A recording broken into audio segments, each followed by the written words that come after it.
Hello everyone, आपका स्वागत है अवधेश मिश्रा नीट चैनल में। हम स्टार्ट करेंगे आपका बचा हुआ हाइड्रोकार्बन का लेक्चर नंबर 13th लेक्चर तक हो चुका है आपका।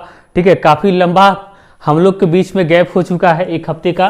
ठीक है, लगभग गैप हुआ है ना, एक हफ्ते का लगभग गैप हुआ है। तो उसके लिए आप पैनिक ना हो, परेशान ना हो ना, यहाँ पर सारी चीज़ें मैं कवर करूँगा। ठीक है, तो आप लोग सोचते होंगे कि सर कहाँ चले गए हैं, हम लोग का कंप्लीट कराना है कि नहीं कराएंगे कंप्लीट, ऐसा कुछ नहीं है ना। तो सभी चीज़ें आपका सब कुछ कंप्लीट होगा यहाँ पे। जो मैंने स्टार्ट किया है, हाइड्रोकार्बन है, केमिकल काइनेटिक्स है, रिडॉक्स रिएक्शन है, ये 3 स्टार्ट हैं, तो इसको मैं ख़त्म करूँगा। ठीक है, तो इसके लिए पैनिक नहीं होना है। बाकी चैप्टर के लिए मैं फोर्स करूँगा कि ख़त्म हो जाए, प्रयास करूँगा 5 मई के पहले तक।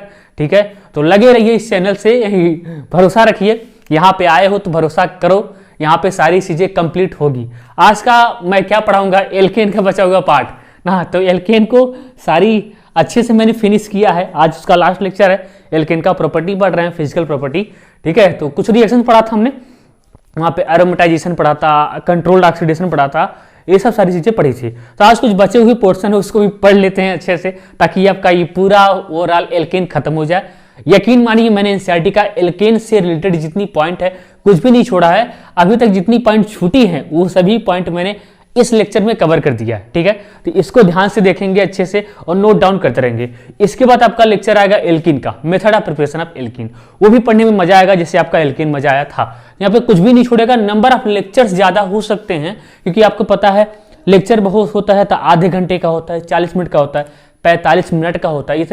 इतने में आपको सब कुछ देने का प्रयास करता हूं, कुछ भी छोड़ा ना हो। इसके देखिए, सब कुछ देने के चक्कर में नंबर ऑफ लेक्चर बढ़ जाते हैं। ठीक, सब कुछ देने के चक्कर में नंबर ऑफ लेक्चर क्या होते हैं, बढ़ जाते हैं। मैं आपको हाइड्रोकार्बन उसी ले से दे रहा हूं। ठीक है, एक स्टेप में नीट के ऊपर चल रहा हूं, ताकि आपका सभी चीजें मैं कवर करा सकूं। ठीक है, तो स्टार्ट करते हैं जोश के साथ, पूरे होश के साथ, आइए। ठीक है, अब देखो यहाँ पे, तो यहाँ देखिए, यहाँ पढ़ते हैं reaction with steam. Reaction with steam बचा हुआ पोर्शन है ये, रिएक्शन विथ स्टीम। आइए, ठीक है, रिएक्शन विथ स्टीम ये है क्या, एनसीईआरटी में रिएक्शन है। ठीक है, ये है क्या, मेथेन का रिएक्शन करवाते हैं किसके साथ, H2O के साथ। ठीक है, मेथेन का रिएक्शन करवाते हैं H2O के साथ। यहाँ पे आपका क्या होता है, निकिल होता है। ठीक है, और 1273 केल्विन क्या होता है, टेम्परेचर होता है। क्या होता है, टेम्परेचर क्या होता है, टेम्परेचर होता है। तो होता क्या है, यहाँ से क्या मिल जाता है आपको, यहाँ से CO मिल जाता है और यहाँ पे H2 मिल जाता है। क्या मिलता है, H2। कैसे मिलता है, ध्यान दो, देखो कैसे क्या होता है। आपको करना क्या है, देखिए यहाँ से H4 और यहाँ से देखिए H2, इसको आप बाहर निकाल दीजिए। क्या निकालेंगे, इसको आप बाहर निकाल दीजिए। कितना निकाले हैं, देखिए यहाँ से H6 को बाहर कर दिया है, H6 को बाहर किया है, कार्बन हो गया ऑक्सीजन, इसलिए क्या निकल गया, CO गैस निकल गया। ठीक, और क्या H2 निकला है, लेकिन यहाँ पे कितना हाइड्रोजन है, यहाँ पे 6 है, इधर भी कितना होना चाहिए, 6, इसलिए क्या कर दिया, 3H2 कर दिया। ठीक है, क्या कर दिया, 3H2 कर दिया। अब देखो, इसको बोलते हैं CO प्लस H2 को बोला जाता है, CO प्लस H2 को बोला जाता है वाटर गैस। क्या बोलते हैं, इसको बोलते हैं वाटर गैस। क्या बोला जाता है, इसको बोलते हैं वाटर गैस। इसको आप याद कर लोगे ना, इसको, ये पूरा ये एनसीईआरटी का रिएक्शन ही, इसको आपको याद करना ही है। ये रिएक्शन विथ स्टीम ना, रिएक्शन विथ स्टीम के साथ इतना देखिए निकल होता है। ये मैंने एग्जैक्ट टेम्परेचर लिखा है किसके लिए, उसके रिएक्शन विथ स्टीम के लिए इतना टेम्परेचर होता है। ये एनसीईआरटी का ही डाटा है, एनसीईआरटी का ही डाटा है। ठीक है, तो COH2 इसको क्या बोलते हैं, इसको बोलते हैं वाटर गैस, या इसको बोलते हैं सिंक गैस ना, कई सारे नाम होते हैं, बस खाली आप याद रखो, इसको बोला जाता है वाटर गैस। इससे क्या मिलती है, ये चीजें मिल जाती हैं। ठीक है, तो इसको आप नोट डाउन करो, फिर आगे वाले रिएक्शन पढ़ेंगे क्या। ठीक है, आगे वाले रिएक्शन पढ़ेंगे क्या, नाइट्रेशन ऑफ एल्केन। ठीक है, ये आपका खत्म होता है रिएक्शन विथ स्टीम। छोटे छोटे रिएक्शन है, जल्दी जल्दी खत्म हो जाएगा, छोटे छोटे रिएक्शन है, जल्दी जल्दी से फिनिश हो जाएगा, नोट करो। ठीक है,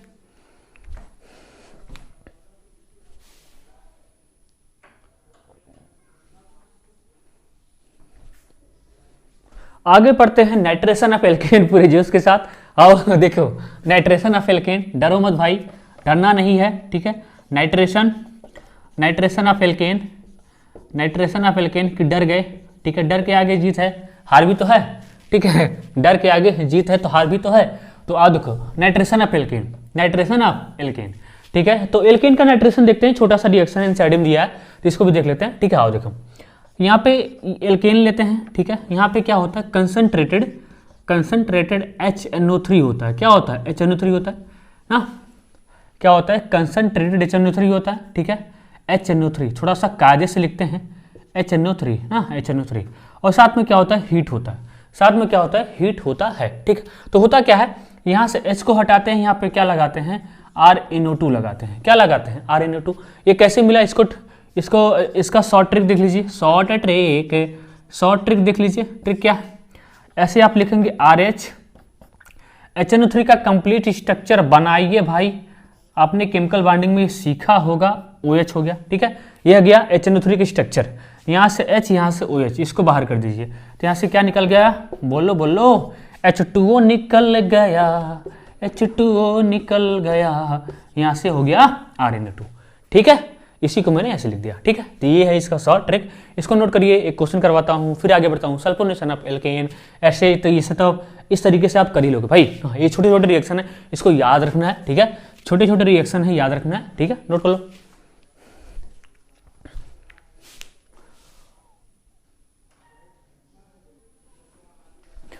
और इसमें एक मैं आपको क्वेश्चन करवा दे रहा हूँ इसी का, CH3 एग्जाम्पल में, CH3, ठीक है।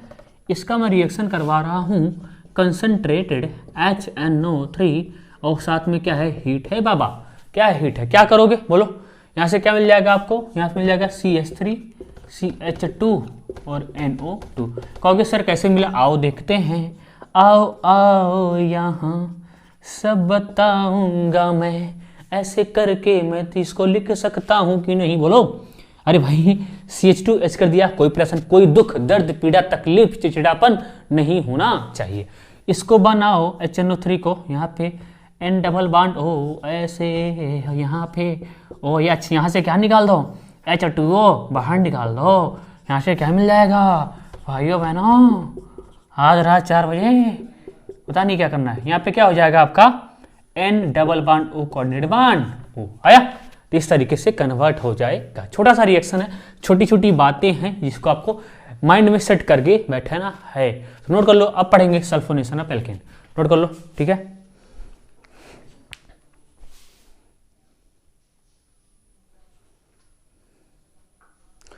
आगे देखो, पढ़ते हैं sulphonation of alkene. Sulphonation of alkene, ठीक है। सारा भैया देख चुका हूँ, जो पहली बार देख रहा होगा उनसे ये आग्रह करता हूँ, निवेदन करता हूँ कि आप प्रीवियस लेक्चर देख के यहाँ पे आएंगे, नहीं तो आपको उतना मजा वजा नहीं आएगा भाई, ठीक है। ये एंडिंग है एल्केन का, ठीक है। और सल्फोनेशन ऑफ एल्केन यहाँ पे देखते हैं। आओ आओ यहाँ सब बताऊंगा मैं, भेद तुमसे न कोई छुपाऊंगा मैं। क्या है भेद सर? बताओ बताओ। अरे भैया ऐसा मेरे लाइफ में कोई भेद है ही नहीं जो आप ना जानते हो, ठीक है। देखो बेटा, क्या क्या हो सकता है सल्फोनेशन में? कंसंट्रेटेड H2SO4 हो सकता है, या H2H2O7 हो सकता है। इसको क्या बोलते हैं? इसको बोलते हैं ओलियम। क्या बोलते हैं? ओलियम।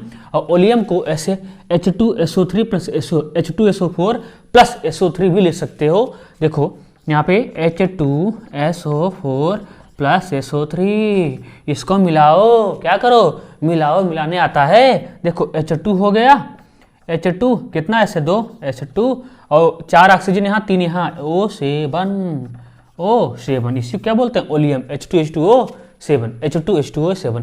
यहाँ से बनता क्या है? H को हटाओ, RSO3, H बन जाता है, ये बन जाता है, ठीक है। ये बन जाता है, इसको नोट डाउन करो। प्यारा सा नन्हा सा क्वेश्चन कराता हूँ, प्लीज यहाँ से आप शॉर्ट ट्रिक देख लो, शॉर्ट ट्रिक देख लो, देख लो, देख लो, देख लो। शॉर्ट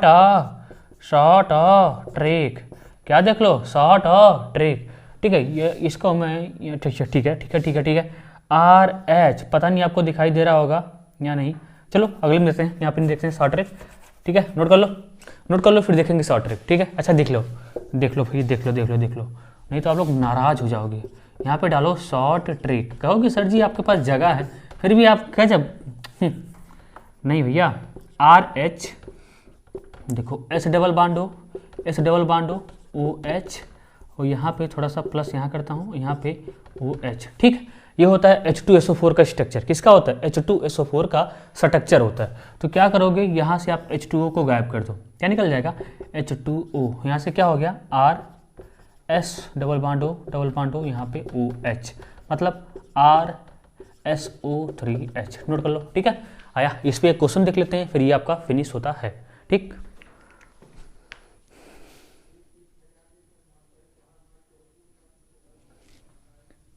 देखो आगे क्या है। आगे मैं इस पे एक क्वेश्चन करवा दे रहा हूँ CH3, ताकि आपको बुरा ना लगे। वैसे आपको लगता नहीं है ना, बहुत अच्छे बच्चे हो भाई। कंसनट्रेटेड H2SO4, ठीक। बाकी सब भी हो सकता है, ओलियम हो सकता है, मिक्सर हो सकता है, जो आपको लिखाया हूँ वो सब भी, ठीक है। तो क्या करोगे, यहाँ से हो जाएगा CH3, बोलो बोलो, CH2SO3H। सर कहोगे ये कैसे आ गया? आओ देख लो, CH3 CH2H ऐसे लिख सकते हैं, प्लस इसका स्ट्रक्चर बनाओ, double bond O OH OH। यहाँ से H2O को गायब कर दो ना, H2O क्या हो गया? गायब। यहाँ से क्या हो गया? बोलो, CH3 CH2S double bond O और OH। आया, नोट कर लो। ये सुंदर सा प्यारा सा ये आपका खत्म होता है सल्फोनेशन ऑफ एल्केन ना, ये आपका फिनिश होता है सल्फोनेशन ऑफ एल्केन। अब कुछ दूसरा देखते हैं, तो नोट कर लो इसको, ठीक है।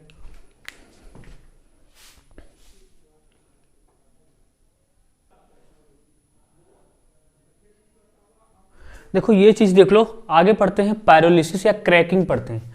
क्या पढ़ते हैं? पायरोलिसिस या क्रैकिंग। ये चीज क्या होती है? कोई भी हाइड्रोकार्बन होगा उसको आप कितने स्टेप में तोड़ सकते हो, इसको बोलते हैं पायरोलिसिस या क्रैकिंग बोलते हैं। टेम्परेचर हाई फाई होता है, 773 केल्विन, यहाँ पे देखो 973 केल्विन है। कुछ करना नहीं, जैसे मान लो हमने ले लिया, ध्यान समझो। तो क्या होता है पायरोलिसिस क्रैकिंग? क्या होता है? एनसीईआरटी में भी गिवन है, एनसीईआरटी में ये भी रिएक्शन गिवन है। ये भी क्या होता है, आपको घबराना नहीं है, ऑप्शंस में आप अच्छे से इसको डील कर सकोगे, अच्छे से डील कर सकोगे। इसको पहले ध्यान से देखो। देखो क्या है यहाँ पे, पायरोलिसिस या क्रैकिंग मतलब टूटना, क्रैक मतलब टूटना होता है, पार्ट में तोड़ना, हाइड्रोकार्बन को पार्ट वाइज में तोड़ना। जैसे यहाँ पे देखो C6H14 है, क्या है? C6H14 है।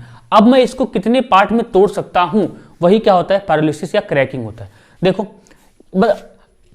मतलब कहने का मतलब क्या है, कहने का मतलब क्या है कि C6H14 ये हमारा मेंटेन होना चाहिए। आप इस तरीके से ब्रेक करो कि ये वाला चीज हमारा मेंटेन होना चाहिए। जैसे देखो इसको मैं कितने पार्ट में ब्रेक कर सकता हूं, देखो एक बार मैंने क्या किया, C6H12 और H2 बाहर कर दिया। एक तो टूटना ये हुआ ना, C6H12 H2 बाहर कर दिया। इसको दोनों को आप मिलाओगे तो क्या बन जाएगा? यही बन जाएगा, C6H14 बन जाएगा। आया समझ में? फिर देखो इसको मैं कैसे ब्रेक कर दिया, क्या किया मैंने, 4 कार्बन यहां कर दिया, 2 कार्बन यहां कर दिया, 8 हाइड्रोजन यहां कर दिया और 6 हाइड्रोजन यहां कर दिया। तो 8 से 14 और 4 2 6, देखो यही मेंटेन रहा, C4H14 ही क्या रहा? मेंटेन रहा। अब देखो, अब मैं क्या किया, इसको 3 पार्ट में ब्रेक कर दिया, इसको 3 पार्ट में ब्रेक कर दिया। एक बार 3 कार्बन, फिर 2 कार्बन, फिर 1 कार्बन, फिर हाइड्रोजन देखो यहाँ से 4, यहाँ पे 6, यहाँ पे 4, तो 6 4 10 और 4 14 हो गया। कितना हो गया? यहाँ पे 14 हो गया। तो इस तरीके से आप पार्ट वाइज में तोड़ते जाओ। बस खाली क्या होना चाहिए, ये वाली चीज क्या होनी चाहिए आपकी? मेंटेन होनी चाहिए। क्या हो चाहिए? ये वाली चीज आपकी क्या होनी चाहिए? ये वाली चीज आपकी मेंटेन होनी चाहिए। अब यहाँ देखो इसको, यहाँ पे क्या है, यहाँ पे क्या है, यहाँ पे है C12H26 है, C12H26 है। देखो इसको कैसे ब्रेक करोगे, देखो मैंने क्या किया, 7 कार्बन यहाँ लिया, 5 कार्बन यहाँ लिया, यहाँ पे कितना हाइड्रोजन लिया, 16 लिया, 16, यहाँ पे 10, 16 4 20 26, देखो मेंटेन रहा। और सारे और अदर प्रोडक्ट्स में भी इसको तोड़ सकते हो, आपकी मर्जी, जितना ज्यादा कार्बन में इसको तोड़ते जाओ, बस खाली ये चीज आपको मेंटेन करना है। यही होती है आपकी पायरोलिसिस होती है, क्रैकिंग होता है। क्या होता है? पायरोलिसिस होता है या क्या होता है? क्रैकिंग होता है। आया समझ में? यहाँ पे देखो निकल है, यहाँ पे प्लेटिनम है, यहाँ पे पैलेडियम है, ये सब सारी चीजें हैं। तो ये एज इट इज आपकी मेंटेन होनी चाहिए। क्या होनी चाहिए? ये आपकी एट इट इज मेंटेन होनी चाहिए। ठीक है, तो ये हो गया, ये आपका होता है पायरोलिसिस होता है या क्रैकिंग होता है मेरे प्यारे बच्चों। इसको आप नोट डाउन करो, फिर आगे पढ़ते हैं फिजिकल प्रॉपर्टी ऑफ एल्केन। ठीक है, ये आपका खत्म होता है पायरोलिसिस या क्रैकिंग। कहोगे सर इतना ही? हाँ इतना ही है। ठीक है, नोट कर लो।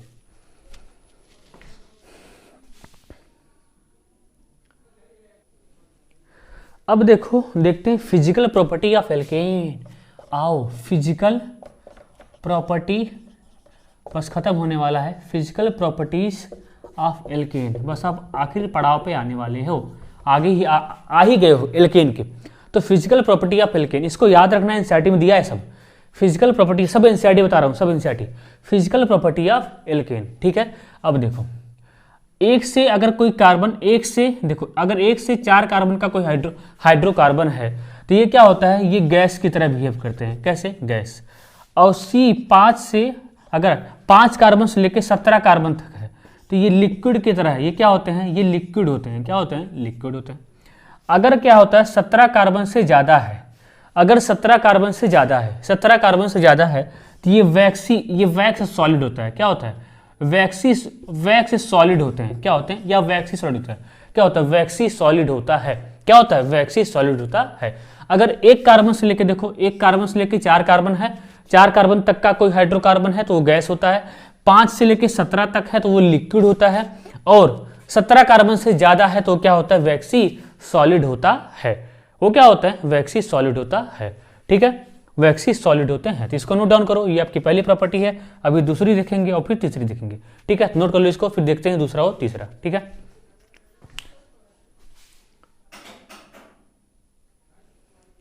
अब देखो दूसरी क्या है, पहली तो हो गई, दूसरी देखो, देखो पहली क्या थी, बोलो 1 से 4 कार्बन तक है, बोलो साथ साथ 1 से 4 कार्बन तक है तो क्या होगा, 1 से 4 कार्बन तक है तो क्या होगा, गैस।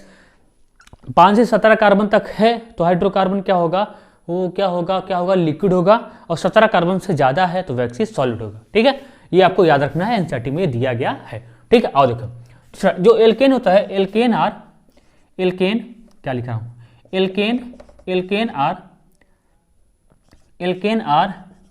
एल्केन आर कलरलेस, कोई कलर नहीं होता, एंड ऑर्डरलेस होता है। Alkane are colourless and odourless होते हैं। ठीक है, क्या होता है, एल्केन जो होता है वो कलरलेस होता है, क्या होता है, ऑर्डरलेस होता है। एल्केन आर कलरलेस होता है और कैसा होता है, ऑर्डरलेस होता है। तीसरा क्या होता है, alkane are very less reactive होते हैं, वेरी लेस रिएक्टिव।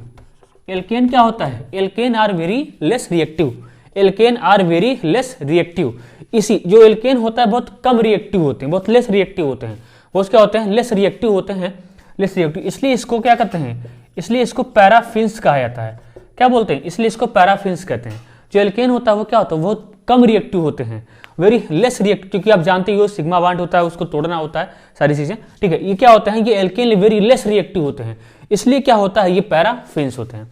तो ये सारी चीजें, इतनी प्रॉपर्टी थी आपको याद। देखो क्या क्या फिजिकल प्रॉपर्टी है, मेरे साथ साथ बोलो। पहली प्रॉपर्टी क्या है, 1 से 4 कार्बन तक गैस, 5 से 17 तक लिक्विड और 17 कार्बन से ज्यादा तो वैक्सी सॉलिड। एल्केन का क्या कोई कलर होता है, नहीं, कोई कलर नहीं, ये कलरलेस होते हैं और ऑर्डरलेस होते हैं। Alkane are very less reactive, इसलिए इसको पैराफिन्स कहते हैं। क्या बोलते हैं, इसलिए इसको पैराफिन्स कहा जाता है। ठीक है, क्योंकि इसमें स्ट्रॉन्ग सिग्मा बॉन्ड होता है, उसको ब्रेक करना इतना आसान नहीं होता, इसलिए क्या होते हैं, ये एल्कीन के कंपैरिजन में बहुत लेस रिएक्टिव होते हैं। क्या होते हैं, लेस रिएक्टिव होते हैं, इसलिए इसको क्या कहा जाता है, इसको पैराफिन्स भी कहते हैं। क्या कहते हैं, इसको पैराफिन्स भी कहा जाता है। तो इसको नोट करो और भी आगे चीजें देखते हैं। अब देखते हैं बॉइलिंग पॉइंट। ठीक है, नोट कर लो।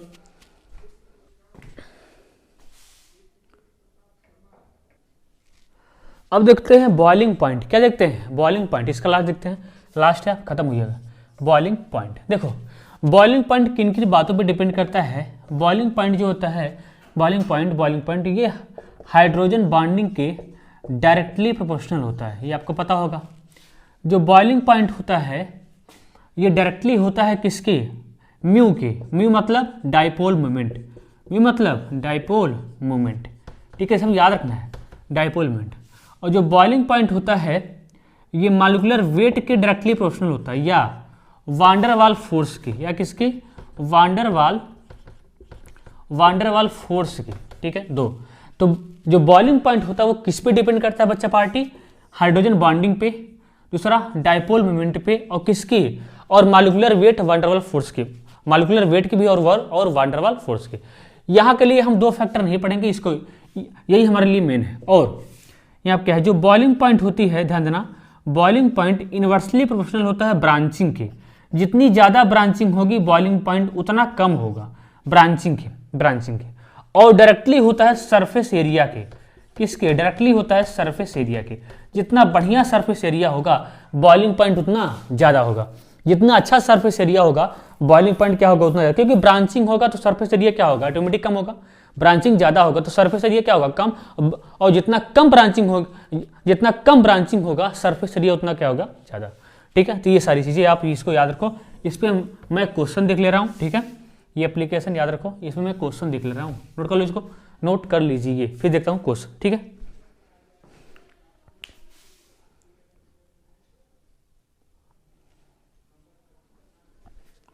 इस क्वेश्चन करिए। इसमें आपको क्या बताना है, बॉइलिंग पॉइंट का ऑर्डर। क्या बताना है, बॉइलिंग पॉइंट का ऑर्डर बताना है। क्या बताना है, बॉइलिंग पॉइंट का ऑर्डर। देखो हमने क्या बताया, हमने बोला जो बॉइलिंग पॉइंट होता है वो मॉलिक्यूलर वेट के डायरेक्टली प्रोपोर्शनल होता है। तो इसमें बताओ किसका मॉलिक्यूलर वेट सबसे ज्यादा है, इसमें जिसमें नंबर ऑफ कार्बन ज्यादा। तो इसमें देखो 1 2 3 4 5, 1 2 3 4 5 कार्बन है, इसमें 4 कार्बन है, इसमें 3 कार्बन है। तो नंबर ऑफ कार्बन किसमें ज्यादा है, नंबर ऑफ कार्बन इसमें ज्यादा, इसलिए इसकी बॉइलिंग पॉइंट क्या हो जाएगी, ज्यादा। A B C ये ऑर्डर हो जाएगा ना, ये इसका हो जाएगा ऑर्डर ABC। यहाँ पे देखो, यहाँ पे आप कैसे करोगे, यहाँ पे देखो, यहाँ पे तो सबका मॉलिक्यूलर वेट सेम है, सबका क्या है, मॉलिक्यूलर वेट सेम है। देखो 1 carbon 2 carbon 3 carbon 4 carbon 5 carbon, ये भी 5 कार्बन का, ये भी 5 कार्बन का, सभी 5 कार्बन के हैं। इसका जो मॉलिक्यूलर वेट है इसका भी वही है, इसका भी वही है। आप चेक कर सकते हो, सभी का मॉलिक्यूलर वेट क्या है, सेम है। देखो यहाँ से C4 हो गया और 3 3 6 3 9 3 12 हाइड्रोजन हो गया। ठीक है, ये C4H12 हो गया। यहाँ पे देखो, यहाँ पे हो गया 1 2 3 4 5 कार्बन है, 5 कार्बन यार, यहाँ भी 5 कार्बन भाई। देखो 1 2 3 4 5 कार्बन है, यहाँ भी 5 कार्बन है। ठीक है ना, देखो यहाँ कितना, यहाँ पे कितना कार्बन है, 5 कार्बन। यहाँ पे 3 हाइड्रोजन, 3 6 2 8 8 1 9 और 9 3 12, कितना हो गया, H12। देख रहे हो सबका सेम। यहाँ कितना कार्बन है, 5 कार्बन है, 3 3 6 2 8 3 3 6 2 8 2 10 2 12। देख रहे हो सबका मॉलिक्यूलर वेट क्या है, सेम है। इससे तो आप नहीं कर सकते हो, अब आप किससे करोगे, हमने बोला कि जो बॉइलिंग पॉइंट होता है जितना ज्यादा ब्रांचिंग होगा बॉइलिंग पॉइंट उतना क्या होगा, कम होगा, और जितना कम ब्रांचिंग होगा उतना ज्यादा बॉइलिंग पॉइंट होगा। या तो आप सरफेस एरिया के पॉइंट ऑफ व्यू से देख लो, या तो आप सरफेस एरिया के पॉइंट ऑफ व्यू से देखो। देखो इसका सरफेस एरिया क्या होगा, सबसे ज्यादा, क्योंकि यहाँ पे ब्रांचिंग कम है। इसका सरफेस एरिया क्या होगा, सबसे ज्यादा, इसलिए इसकी बॉइलिंग पॉइंट क्या हो जाएगी, C वाले का सबसे ज्यादा। फिर किसका होगा, इसमें कम ब्रांचिंग है, फिर B, और सबसे लास्ट में किसका हो जाएगा, A का हो जाएगा। ठीक है, तो ये आपका क्या था। ठीक है, ये ठीक है, इसको आप नोट कर लो। ये आपका फिनिश होता है एल्केन, पूरा कंप्लीटली आपका फिनिश होता है एल्केन। ठीक है, कंप्लीटली खत्म होता है एल्केन। ठीक है, मैंने एल्केन में कुछ नहीं छोड़ा है, आपको डिटेल सारी चीजें दी हैं। ये भी लेक्चर बाकी था, ये भी आपका कंप्लीट होगा। मैंने आपसे बोला था 20 या 30 मिनट का बहुत लेक्चर हो सकता है जो मैंने आपको दिया। ठीक है, तो पैनिक नहीं होना है, कंप्लीटली सब कवर करवा दूंगा जितना मैंने छोड़ा है। ठीक है, उसके लिए चिंता न करो। ठीक है, केमिकल काइनेटिक्स का कितना लेक्चर होगा, 7-8 लेक्चर होगा। तो 7-8 लेक्चर के लिए क्यों परेशान होते हो, मैं उसको दे दूंगा। जहां तक पढ़ाया वहां तक तो रिवीजन करो, जाएगा कल जाएगा, केमिकल का ही जाएगा भाई। अब यहाँ पे देखो इसमें क्या पढ़ेंगे, अब पढ़ेंगे method of preparation of alkene. अब ले क्या पढ़ रहे थे, method of preparation of alkene, उसकी प्रॉपर्टी पढ़ी, सारे रिएक्शंस पढ़े, अच्छे से फोटो हेलोजेनेशन बढ़िया से क्वेश्चंस किया अच्छे से तबियत के साथ। अब भाई क्वेश्चन तो आपको भी ट्राई करना चाहिए। ठीक है, इसलिए अब यहाँ पे पढ़ेंगे method of preparation of alkene, जो कि बहुत ही ज्यादा इंपॉर्टेंट है। अगर माने कि इसका पार्ट 1 क्या होता है, हाइड्रोकार्बन का पार्ट 1 फिनिश होता है, मेरी तरफ से पार्ट 1 खत्म होता है। इसका पार्ट 2 क्या है, एल्कीन है। ठीक है, फिर कहेंगे सर कि पार्ट 3 क्या है, पार्ट 3 एल्काइन है। फिर क्या पार्ट 4 क्या है, इसका 4 पार्ट है, एल्केन है, एल्कीन है, एल्काइन है और एरोमेटिक हाइड्रोकार्बन है। 4 पार्ट अलग अलग करके पढ़ेंगे और चारों पार्ट आपके लिए बहुत ही ज्यादा इंपॉर्टेंट है। देखो हाइड्रोकार्बन को आप हल्के में नहीं ले सकते हो। अगर आपने हाइड्रोकार्बन अपना कंप्लीट कर लिया तो यकीन मानो आप 80% रिएक्शन आपका तैयार हो गया। मेरा मानना है ये, मेरा मानना है। अगर आपने हाइड्रोकार्बन तैयार कर लिया तो 80% आपकी रिएक्शन वैसे ही तैयार होगी। मैं आपको प्रूफ करके दिखाऊंगा। बाकी 20% क्या है, 12th की रिएक्शन है। ठीक है, देखो बहुत सारी रिएक्शंस मैं यहीं पे मैं निपटा दूंगा। देखना 12th की ऐसी बहुत सारी ऐसी रिएक्शन है जो मैं यहीं पढ़ लूंगा, जैसे electrophilic substitution reaction, electrophilic addition reaction, elimination reaction. तो यहाँ पे बचेगा क्या, सोचो, जब सारी रिएक्शन यहीं पे कवर हो जा रही है तो 12th में क्या बचेगा, खाली कुछ चीजें हैं जो नई नई रिएक्शन है उसी को पढ़ना पड़ेगा। उसी को पढ़ना पड़ेगा। इसलिए कहते हैं कि हाइड्रोकार्बन बहुत ही ज़्यादा इंपॉर्टेंट रिएक्शन होता है, इसके रिएजेंट इंपॉर्टेंट होते हैं, सारी चीज़ें इंपॉर्टेंट होती हैं, ठीक है। इसलिए जितना पढ़ाता हूँ उसको आप उतना आप लेते जाइए ना, उसको ग्रहण करते जाइए, उसमें कोई दिक्कत दुख दर्द पीड़ा तकलीफ नहीं होनी चाहिए। ठीक है, तो इसको कंप्लीट करिए। मिलते हैं नेक्स्ट लेक्चर में, तब तक के लिए पढ़ाई करते रहो। All the very best. ठीक है।